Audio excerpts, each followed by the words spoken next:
My name is Art Farlow, and I'm the Director of Student Services in the J School.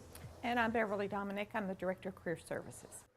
It's not going to be an easy experience academically. Our program is very challenging. The faculty are going to expect a lot out of them, and they're going to expect them to work pretty hard in the classroom. They're going to get a great education while they're here. We have an outstanding program in journalism and mass communications, but again, it's not easy. They're going to be asked to work pretty hard.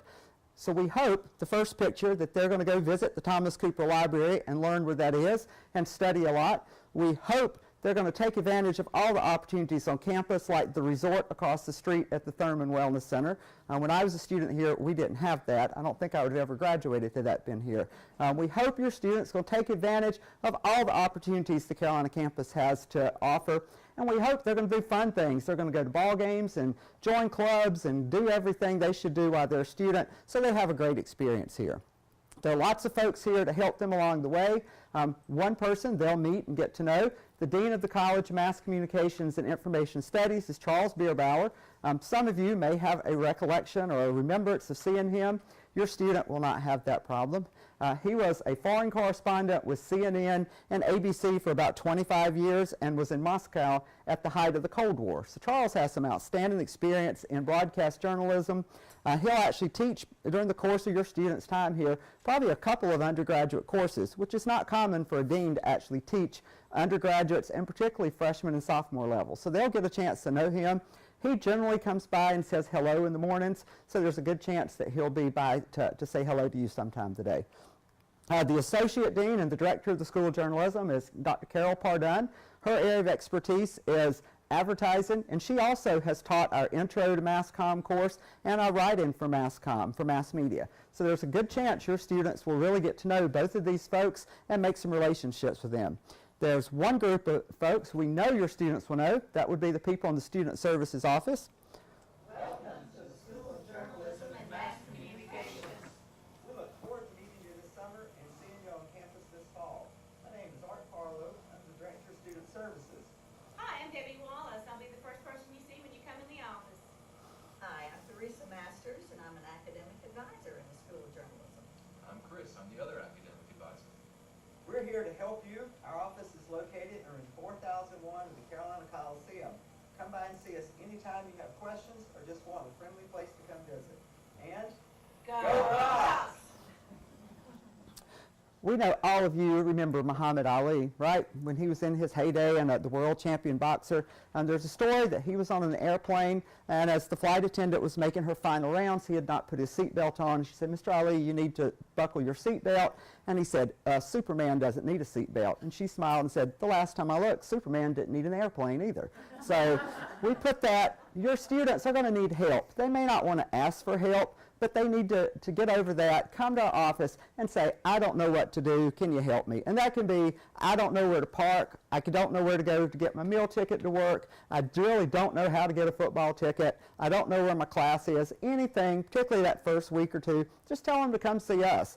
If we don't know the answer, we know who to call to get the answer. So we're a pretty safe place for at least those first couple weeks as they're getting acclimated, and then we hope they'll come see us a lot while they're here. There's a lot of help available to your students. You may have heard if we go to a large university, they're just going to be a number. No one's going to care about them. That's not true. We do care about them. We all have degrees from here. We had great experiences while we're here, and we want your student to have great experiences too. So we're here to help them. Things that are here to help them. They have to be advised before they can register for classes. So we know we're going to see them once in the fall and once in the spring. They have to come see us before they can register for classes. When they come see us, though, we're not just going to say, "What 5 classes do you want to take?" Write it down, sign it, and say you're on your way. During the course of that meeting, we like to ask them, "How are things going? How are your classes? What are you learning?" Because sometimes what you learn with that C is a lot more than what you learn with an A. So we don't always say, "How are your grades?" We'll say, "What have you been learning this semester? How's your roommate? What have you gotten involved with? Have you thought of study abroad?" It's a lot more than just saying, "What 5 classes do you want to take?" If they've been looking to see who their advisor is, they might be a little frustrated. We treat your students as adults. We figure they can make decisions on their own. We don't have to do everything for them. So we let them choose who they would like to have as an advisor. We will never assign them an academic advisor. We will meet with them this afternoon at 1 o'clock. We will go through this.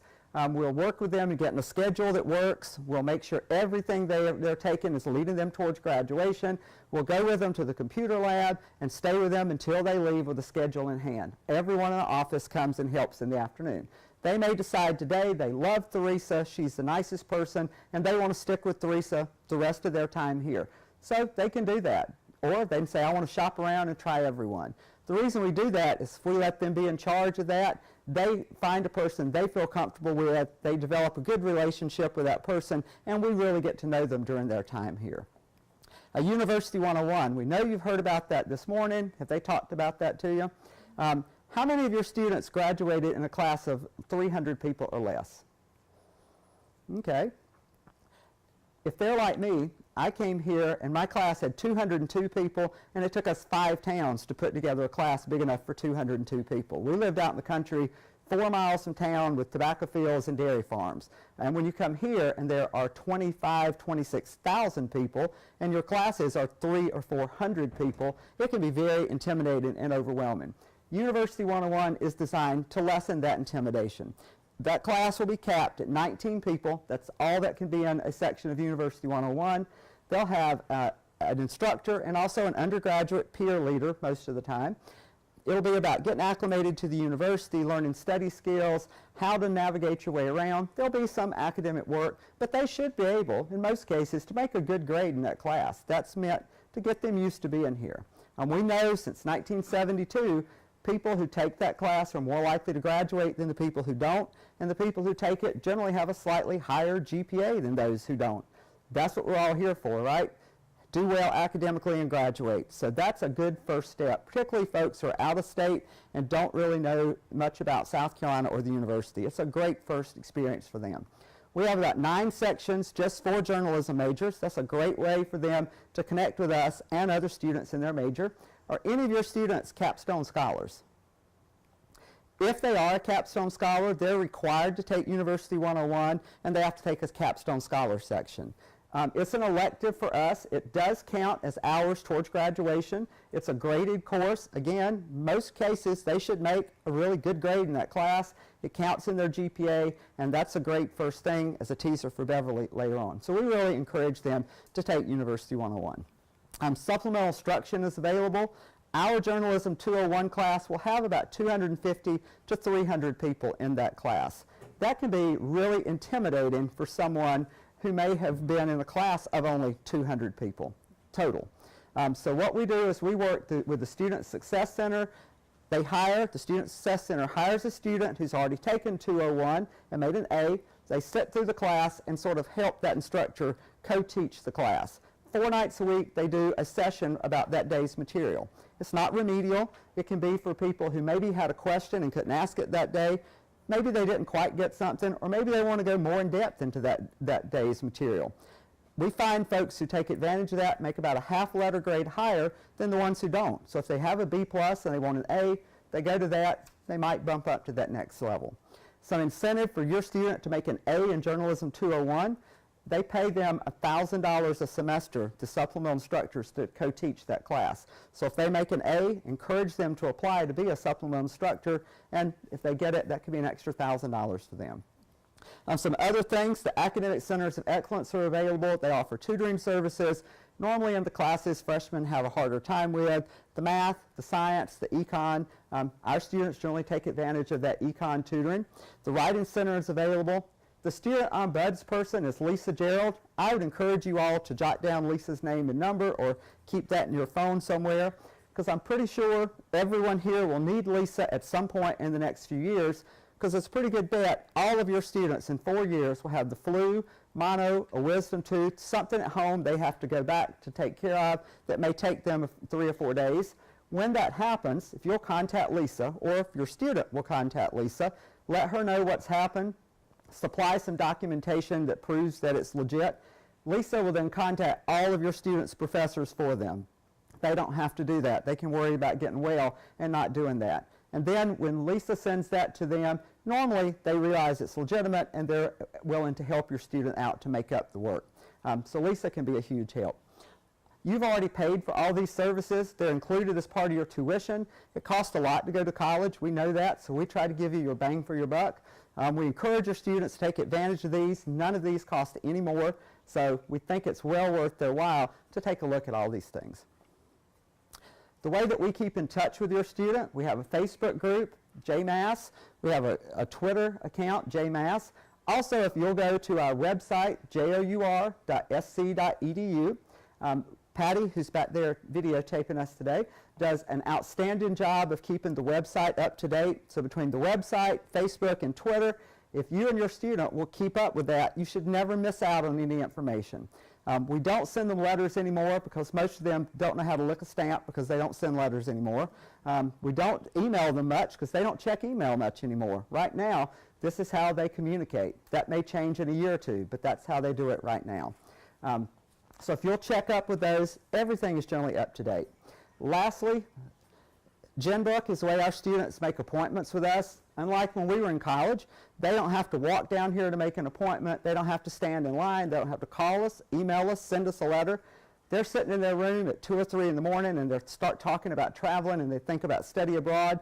I want to make an appointment with Art to talk about study abroad. They go to our website, they click make an appointment, they make an appointment, and they're on the calendar the next day. We like to think we've made it so easy even a Clemson student could do it, that there's no way they can mess this up. So we encourage them to come see us, and we try to keep in touch with them as best we can. And believe it or not, that was the interesting part of the presentation. That could be a little depressing, right? But what you really want to know, what does your student need to do to graduate? They have to accumulate a minimum of 122 credit hours to graduate. If they take 15 credit hours a semester, and 2 semesters they take either a lab science or 4-hour foreign language, they should graduate in 4 years' time. Our program is not 4.5, it's not 5, it is a 4-year program. We expect your student to graduate in 4 years. Somehow there's an urban legend that students can't graduate in 4 years.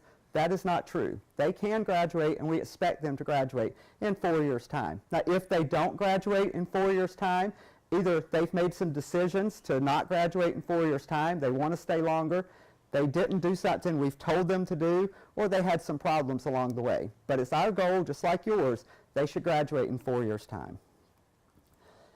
Today, the reality, your student may say they're one of these majors: advertising, mass communications, public relations, print journalism, broadcast journalism, and visual communications, but they really don't have any clue what they want to do. I did that. I switched my major at Christmas of my senior year. And if your student does that, you'll probably be like my mom and daddy and remind them of that the rest of their life, because they still, Daddy's favorite thing would say, "You're helping people, you didn't know what you wanted to do." He loved to tell me that over and over. We're going to try to do a better job and make sure they figure out what they want to do earlier on. But we know right now, just because they say that they might want to do something, that could change in the next year and a half. To put your mind at ease, that is fine. The Carolina Core is the university general education requirement. Whether you're a pharmacy, an engineering, a business, a journalism, or an English major, every student here has to complete the Carolina Core requirement. That's probably what they're going to take this year, their freshman year, are Carolina Core general education requirements. And if they decide spring of their sophomore year they want to switch somewhere else, they should be okay, because the Carolina Core requirements are the same for everyone on campus. Even if they decide spring of their sophomore year, I've said I was advertising, but I really think I want to be broadcast journalism, that's going to be okay. The first 5 courses they take in the School of Journalism and Mass Communications are the same for all 6 of these areas. So really, we know they don't really know right now. They may think they know, and we're going to help to make sure that's what they want to do, but they actually have a year to a year and a half to figure that out. So that's to put your minds at ease a little bit. Some things they do have to do in the next year or so if they're going to stay with us. They all start as a lower division journalism major. All that means to us, they can't take 500 level journalism courses. Those are reserved for juniors and seniors. We've got them to where we have to make sure they're on track to graduate. Freshmen and sophomores shouldn't be taking those. Some things your students will have to do to move to upper division: they have to take the Survey of Mass Communications, that's Journalism 201, and make a grade of a C or higher. all of your students will take Journalism 201 this fall. We want them to take it their first semester with us for a couple of reasons. If they take it, and hopefully they'll come out and say, I love that, this is exactly what I want to do, that's wonderful. If they come out and say, this is not what I thought it was going to be, I don't think I want to do this, that's wonderful, and that makes us happy too, because then we can move them somewhere and they can find what they want to do. So it's a win-win. They all will take that this fall. They have to make a C or higher in that. They'll have to take the writing for the mass media, Journalism 202, generally that'll be sophomore year. They have to have a grade of a C or higher in that. They have to declare either a minor or a cognate by the end of their freshman year. A minor is 18 credit hours, a cognate is 12 credit hours. And that's all we're going to tell you and them today. We're not worrying about minors or cognates today because they may not be really sure what they want to major in today. We're not going to get into all that. We'll worry about that in the spring. But they have to declare that by the end of the spring. They have to complete their foreign language requirement. We'll get to that in a few minutes. And the most important piece of this puzzle, your students have to have a minimum of a 2.5 USC and a cumulative GPA in order to move to upper division and then graduate with us. Some other places on campus, a 2.0 is fine. With us, it's a 2.5. If your student ever falls below a 2.5, they'll be on journalism probation for 1 semester. During the course of that probationary semester, they have to come meet with one of us at least twice to see how they're doing. They have to go see an academic coach in the Student Success Center to figure out what's the problem. Time management, study skills, test taking. Are you homesick? What's the problem? How do we fix it and get you back on track? About 77% of our students who do what we tell them to do and complete those requirements raise their GPA and they're able to stay with us. If they don't raise their GPA after 1 semester, they will get some communication from us that is nice but not overly nice that says basically, it sure was nice knowing you. Best of luck in your new major because you are no longer a student in the School of Journalism and Mass Communications. That sounds sort of severe, but if you're paying for tuition to send them here and they don't have the GPA to graduate, why are they staying in that major? So we're going to move them to something else and get them on track so they can still graduate in a reasonable amount of time. Along those lines, we also require students to make a C or higher in all their major courses. So we have a rule, they may only attempt a journalism course twice. If they can't make a C or higher in a journalism course twice, they are removed from the School of Journalism, they have to switch their major to something else, and they may not switch back to us. Again, if they can't pass one of our classes in 2 attempts with a C, they're a year behind. You're paying money for something they're not progressing towards. We'll move them somewhere and get them back on track. We need to tell you that. That's one of our rules. Put your mind at ease a little bit. There are 1,500 students in the J School. We had 8 last year who had to leave us because of that. Now that doesn't sound bad unless one of those 8 was your son or daughter, and then that's a big deal. So we want to make sure that we've told you about that. We've talked about the minor or the cognate. Your students are generally going to take 5 to 6 courses a semester. Generally, they're going to take 5. This semester, when we advised them this afternoon, they may only take at the maximum 16 credit hours. That would be 5 courses, with one of those being either a lab science or a foreign language is 4 hours. First semester, 5 courses is a gracious plenty. We want them to get off to a good start and do really well. So that's all we're going to let them take this first semester. The Carolina Core requirement.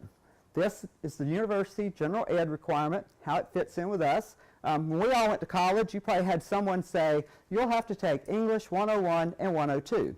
We tell them they're going to take effective, engaged, and persuasive communication, which means you're going to take English 101 and 102. How many of your folks took dual enrollment credit at a college or university? Great. Okay. How about AP or IB credit? See, I get to ask you lots of questions now. If they've taken the AP test, how many of them took just the composition, the writing part? Okay. How many of them took just the literature part? Did they all take the writing and the composition? Lots of hands went up, not so many have gone up, so you're not real sure what they've taken, right? Okay. If they've taken just the composition part, if they scored a 3, they would get English 101. If they made a 5, they would get English 101 and 102. If they took writing and the literature, if they made a 3 and a 3, they'll get English 101 and 102. If they made a 5 on either, they'll get 101 and 102. If they've taken just the literature part, they have to make a 5 to get English 101 and 102. We will not give them just credit for English 102. So this afternoon, I'm guessing probably a lot of your folks have not received their scores yet, right? That's pretty typical. They'll get them in July. We'll probably see them in September. There are about 5,000 freshmen this fall, and probably most of those, 90% I would guess, as an educated guess, are bringing some type credit with them. We have really smart students. It takes the registrar a while to put all that into the system. We won't see it till September, so I have no idea what their AP scores or even what they've taken. We'll ask them as we're advising them down at the bottom of their advisement form if they've taken any AP classes, just to list those. And if they know the scores, tell us what they are. If they don't, fine. So we're not going to advise them to take something they may have credit on. If they've taken any dual enrollment credit, just list what they've taken so we don't advise them to take something they may have credit for. So the English, what we'll tell them, their first decision as a college student. I have no idea what their scores are on their English test. If they believe they did really well, they made a 3 or higher, they could go ahead and sign up for English 102, or they could just not take an English, or if they're not really sure, they could go ahead, sign up for English 101. When they get that score in July, if they made a 3 or higher, go back and drop English 101 and add something else in. And if they don't know what to do, email us, call us, come see us in July, and we'll help them with that. Here's where you can be a big help for us in July. Ask them, have you got those scores? Let's go pull up your transcript on mysc.edu, see what you're registered for. Maybe you need to contact Art or Theresa or Chris and figure out what to do. Because what I don't want to happen is for them to have AP credit, take a class here they already have credit for, and not be able to use that AP credit. So we want to use that if they have that. Okay? Does that make sense with the English stuff? That gets a little confusing. How many of your folks are chomping at the bit to take calculus in college? I've yet to have a hand go up this summer. No one students are wanting to take calculus. This is where they generally love us at this point of the presentation. We do not require calculus in the School of Journalism and Mass Communications. That is a great skill to have, but it's not something that you have to be a good mass communicator. They do need to know some statistics, because now if you'll look, you might go to MSNBC and see 80% of people think this is wonderful, and then you'll look at Fox and they'll have the same story. 80% of people say this is the worst thing ever. Well, somehow something's not right. So we want our folks to understand what's reliable, what's valid, what are good numbers. So if they're telling the story or if they're the PR person putting out the information, they're actually giving good, accurate information. So we do want our folks to understand some statistics. So we require they take Stat 201, Probability and Statistics. Everyone has to take that.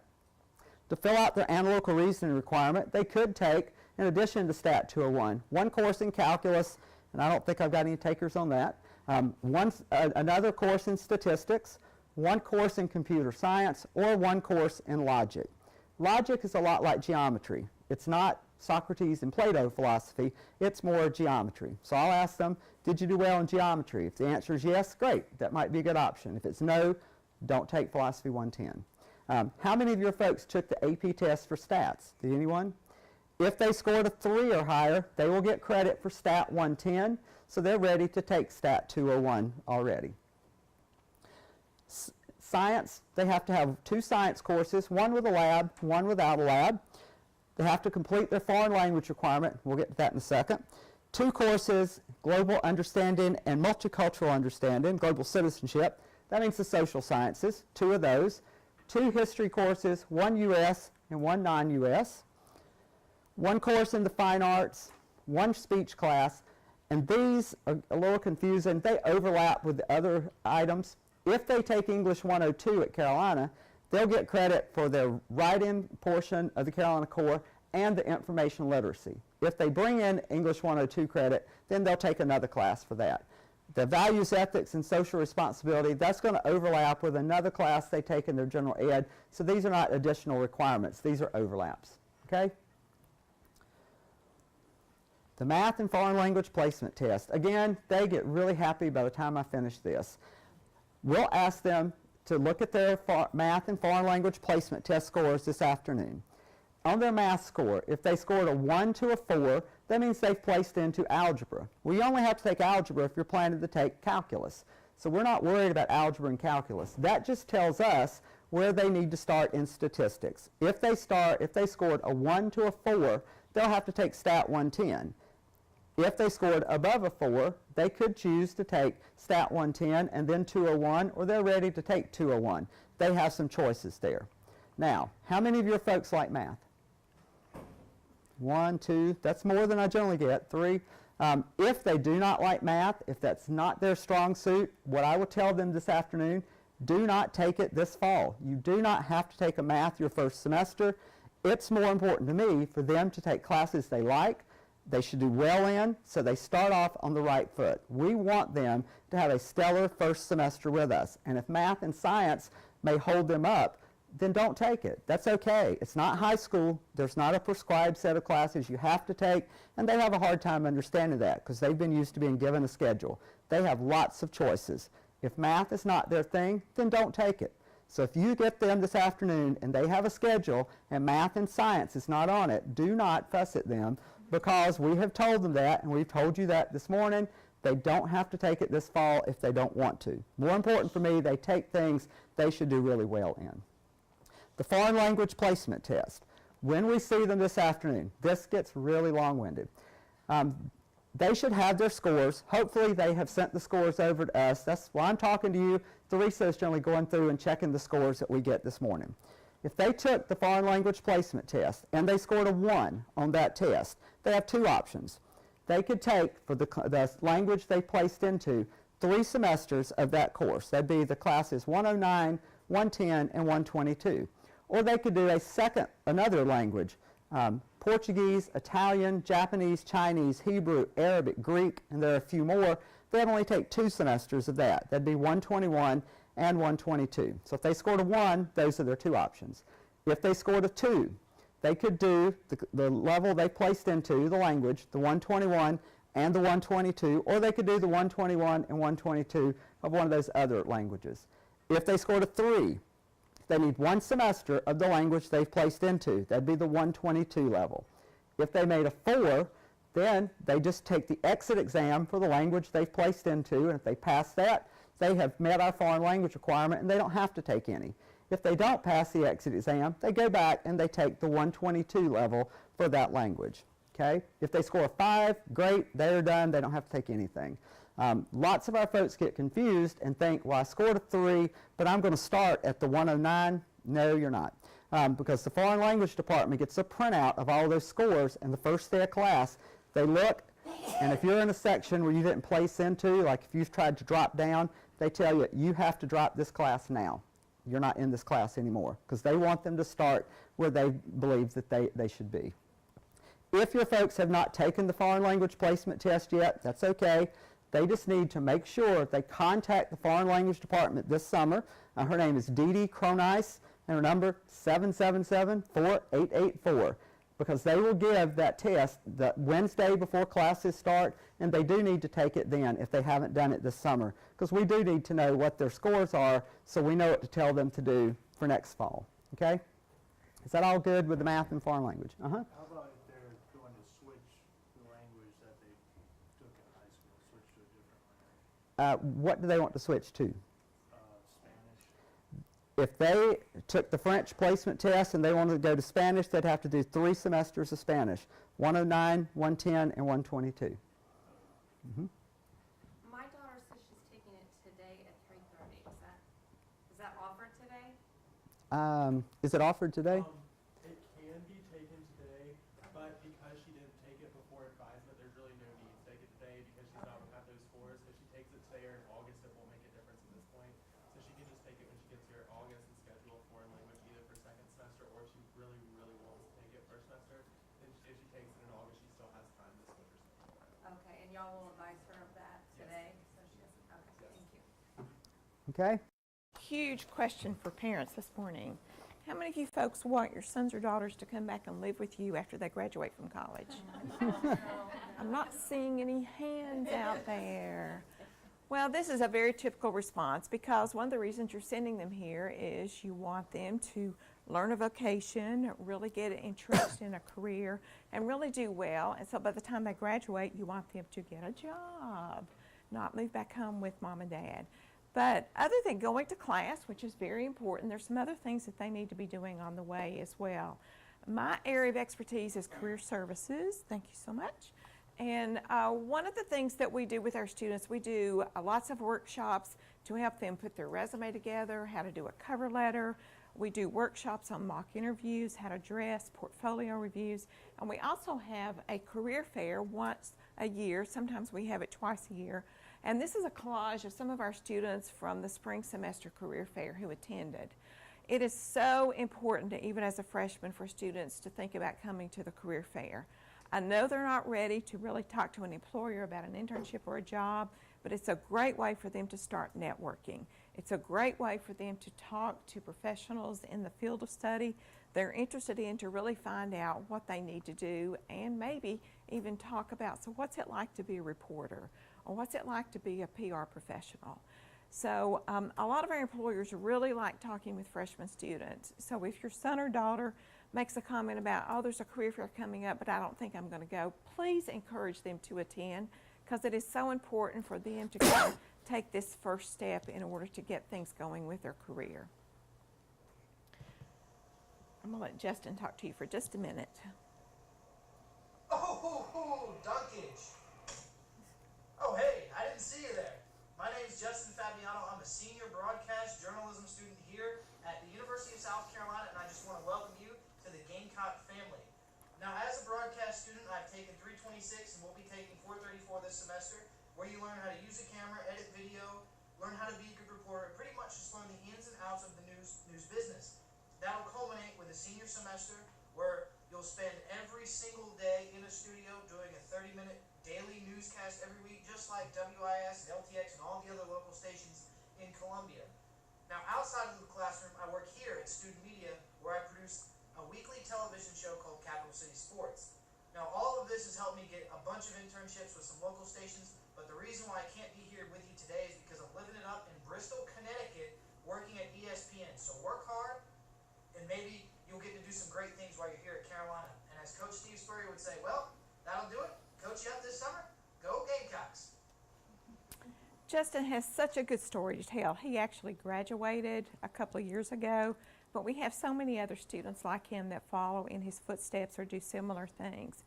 So Justin did have several internships locally when he was here. He also interned at ESPN, and when he graduated, he was actually offered a job with ESPN. But that was because of all the hard work that he had done, being involved with student media. He was really interested in sports, so he worked with Capital City Sports the entire 4 years that he was here. So he set himself up to really get a good job and a good opportunity.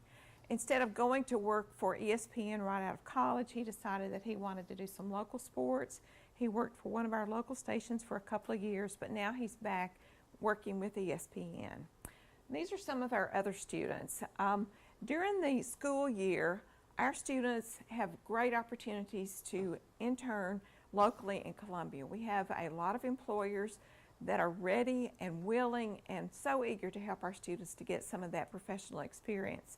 But in the summer, students are everywhere. But the reason that they can be everywhere in the summer working in larger cities is because they have done their first or maybe second internship while they've been here during the fall and spring semester.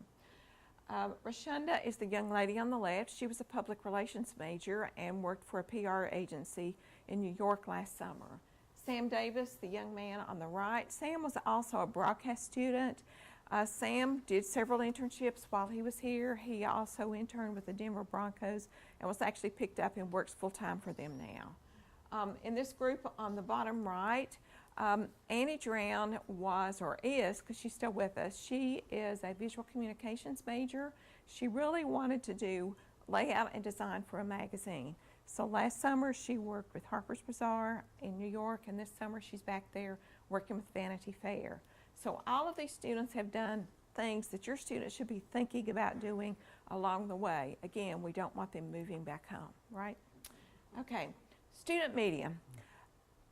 Freshmen coming in, they're so eager to get started and to be involved, but it's a little too early for them to think about working with an internship. So student media is a great vehicle for them to get started with. How many of your folks were involved with journalism in high school?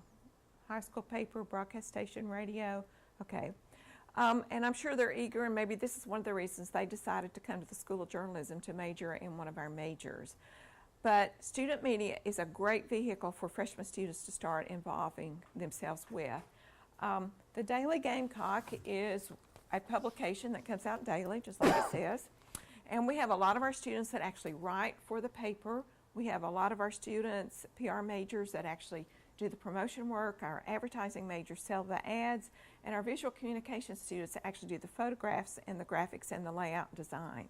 So if your student is interested, this is certainly something that they can get involved with as a freshman. If they're not so much interested in hard news, maybe the Garnet Black magazine might be something they might also be interested in.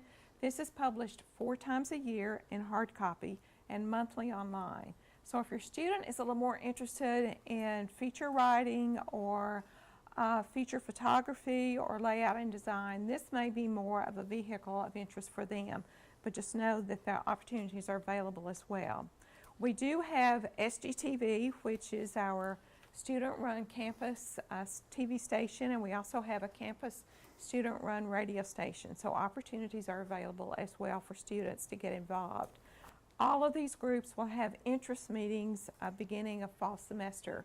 So my advice to you and to your student, and I'll tell them that this afternoon, is read the Daily Gamecock daily, because they will have announcements and ads and things about when those interest meetings are and other things that are happening on campus. So that's the best way for them to find out information about those kind of things. Sir? What's the Carolina Reporter? Okay, the Carolina Reporter, if your student is a print major, that is their intense senior semester, and they produce that paper during that time, that last semester. Okay? Scholarships. How many of your folks were awarded 4-year university scholarships when they were admitted? Okay. How many of your folks maybe were awarded a 1-year non-renewable School of Journalism departmental scholarship? Okay.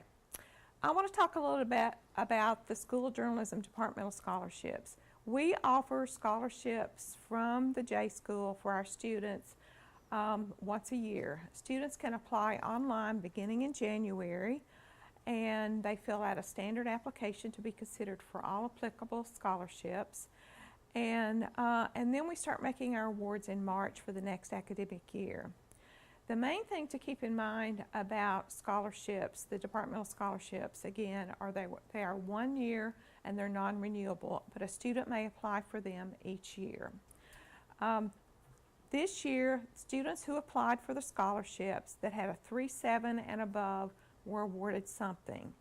But that GPA number fluctuates every year based on the number of students that apply for scholarships and the amount of funds that we have available.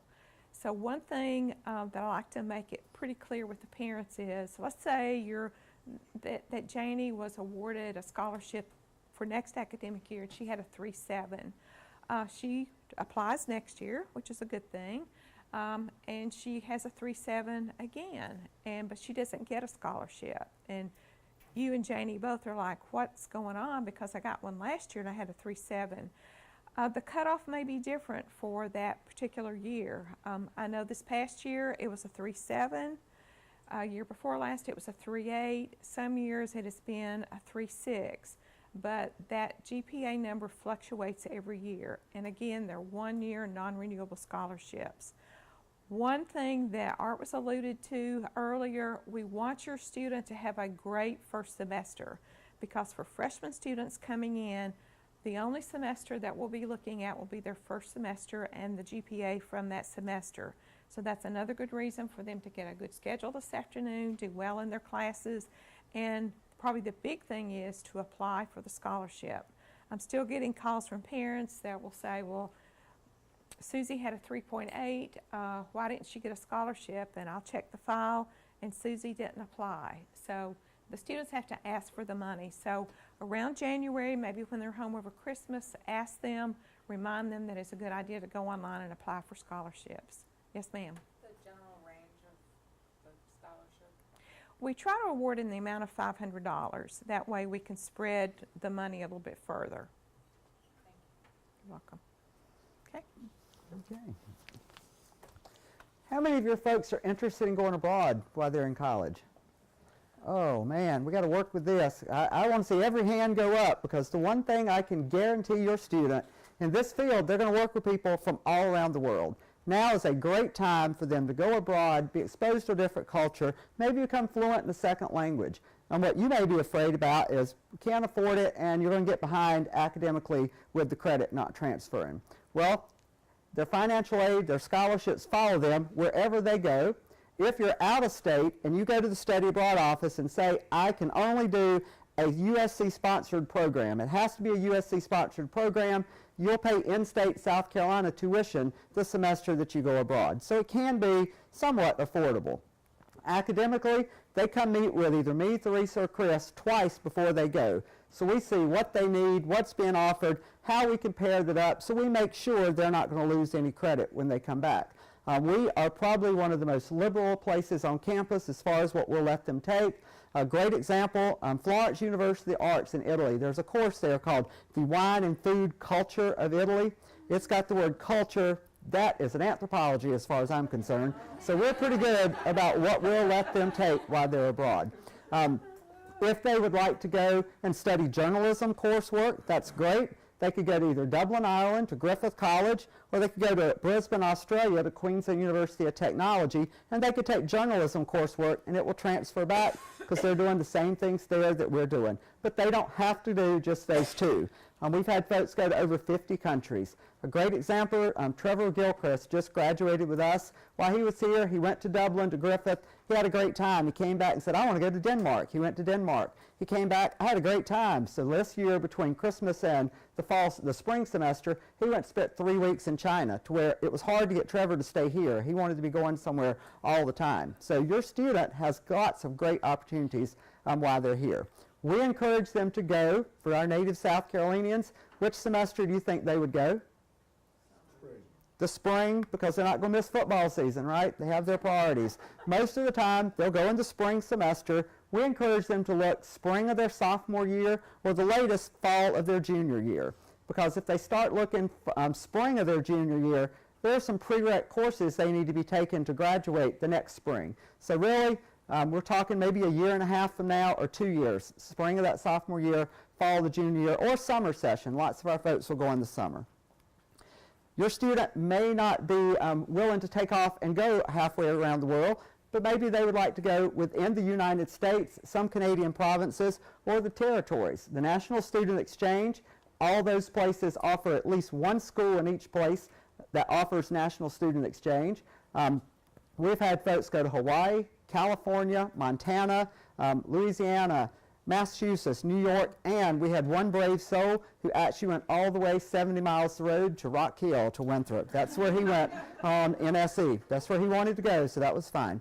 Again, we work with them to make sure that their credit will transfer back, and the semester they're studying at in California, you pay University of South Carolina tuition because it's an exchange program. So encourage them to talk about that with us. They're both two great opportunities. We hope that you're going to come back to see us on Sunday, August the 18th. You'll move your student in on that Saturday, and I can go ahead and tell you the weather forecast, sunny and 100 degrees, because that's the way it's always going to be on move-in day. Come that day, have a great time.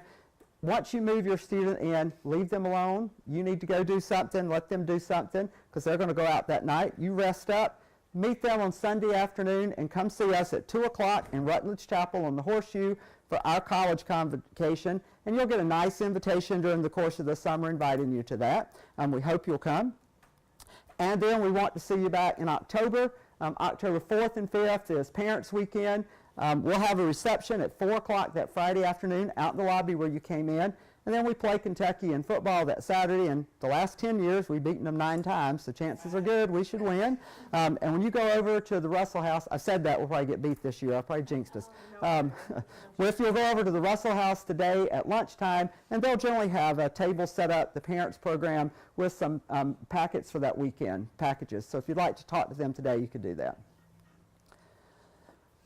Now we go into the slippery slope where y'all have liked me and laughed at all my jokes, but now things may take a slippery slope. Once your student registers for classes, about 4 hours from now, our relationship is going to change dramatically. That's due to the Family Educational Rights and Privacy Act. And we will let Teresa sort of show you how that will have to be. Sorry, Mrs. Jones, but I can't discuss anything concerning your daughter's academic record with you or anyone without her written permission. Please ask her to come to Student Services, room 4001, and sign a release form. Thank you. Bye. Because of FERPA, the Family Educational Rights and Privacy Act, we cannot talk with your parents or anyone about your academic record or anything that you do here at USC. You may have noticed throughout the presentation there was a slide that said it is the student's responsibility. Their education is their responsibility. It's not ours. We play a part, but we're not their guidance counselors. That was high school. We're advisors. An advisor gives advice to a decision maker. Your student is the decision maker. Today you have all been lots of fun. You've talked, you're engaging. I bet you're fun to hang out with. But the reality is, I don't really want to talk to you ever again after today. I want to talk to your student because they're the ones who are going to school and making decisions. And due to FERPA, I can't talk to you unless they give me their written permission to do so. So if Paula calls me and wants to know what her daughter is doing, is she going to class, what are her grades, who's she dating, have you seen her in 5 points, if I know the answer to every one of these, I will say, I'm sorry, I cannot answer your questions without Susie's written permission. And Susie will have to walk into our office in our presence, no text, no email, physically fill out a form telling us who we can talk to with a time period. And if they do it, and if is a big word, very rarely do students do this, they will probably say, you may speak to mama, don't talk to daddy. And they can say, you may speak to mama until the day I graduate, or they could say, tomorrow at 5 o'clock. And whatever they say is what I will do. So lots of daddies will call, and I'll say, I'll be glad to speak with Susie's mother, but I can't talk to you, and I'll let you tell me how the conversation goes from there. But I'm going to do whatever Susie tells me because that's the law. Now, we tell you this every morning. Beverly and I have been doing this for nearly 10 years, and we get the same thing. In the morning, all of you laughed, took notes. We had a guy in the back row a few days ago raised his hand and said, oh, can she fill that out today? Sure, she can do that. I tell your students the same speech at 1 o'clock. No one laughs. No one takes notes, and his daughter did not raise her hand and say, where do I get that form? That's a good conversation for you to have on the way home.